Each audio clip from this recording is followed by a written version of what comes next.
The first New Deal came with Roosevelt's election in 1932 and into 1933. After some time goes by, we have the second New Deal that starts around 1935, around January 1935, and it's going to be this more radical experimentation phase. And it's going to be an effort to undermine the critics on the left. See, the conservatives, Roosevelt's going to deal with them after the election. He's going to try to do what the conservatives want, and it's going to fail miserably.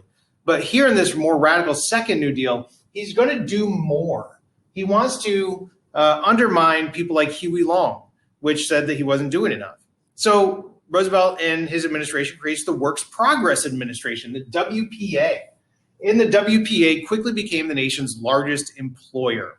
Often this work is going to be culture work. And by that, I mean the WPA realized that it's great to build roads and bridges, and that's important. That's what the Public Works Administration did. What the Works Progress Administration did was try to realize that we didn't want to lose our cultural elements while fighting the economic depression. So they hired artists and to do murals. They hired writers to go out and interview people. They hired theater producers to put on plays, trying to make sure that their skills didn't erode just because there were no people to pay for that at the time. Also, we have the Wagner Act.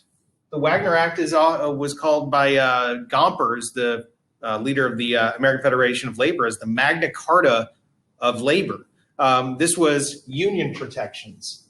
Okay, so the federal government is now trying to protect labor unions. We have the Social Security Act, which at the time was seen as a tyrannical action by conservatives, too much government interference.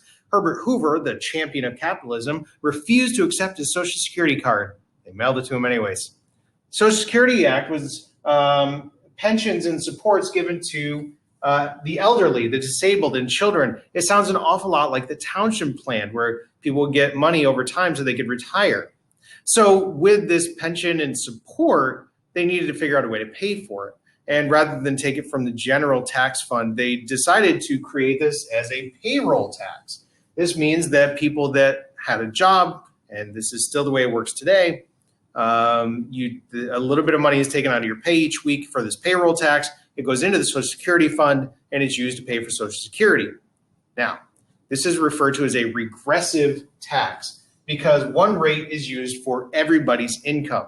So if you make minimum wage, 4.5% gets taken out of your check. If you make $100,000, 4.5 gets taken out of your check. You make $1 million, 4.5, and there's a cap. It's only like up to $100,000 now.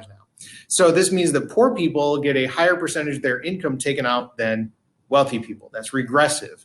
Now, this also was designed, well, there's some arguments for this. One of the reasons that this payroll tax was put in place was that so they said that people will feel like they're saving towards their retirement, right? They're earning their gift. It becomes an entitlement when you retire. The problem with that is that meant that only certain jobs could be allowed for Social Security. Is going to discriminate, example, against women's work, right? So a woman that has a part-time job as a maid at the neighbor's house doesn't get the payroll tax taken out because it's not a W-2 based form piece of work. It also is going to discriminate against non-white populations. A lot of the works, like for example, an African-American woman that's a maid for a white family is working full-time, doesn't pay into that payroll tax.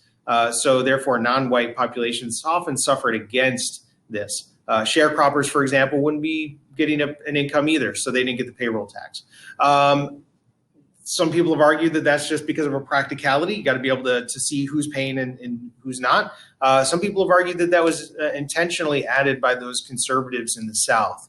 But that's an argument that we continue to have. The Social Security Act is now one of the most popular parts of our government, and conservatives and liberals both support that system.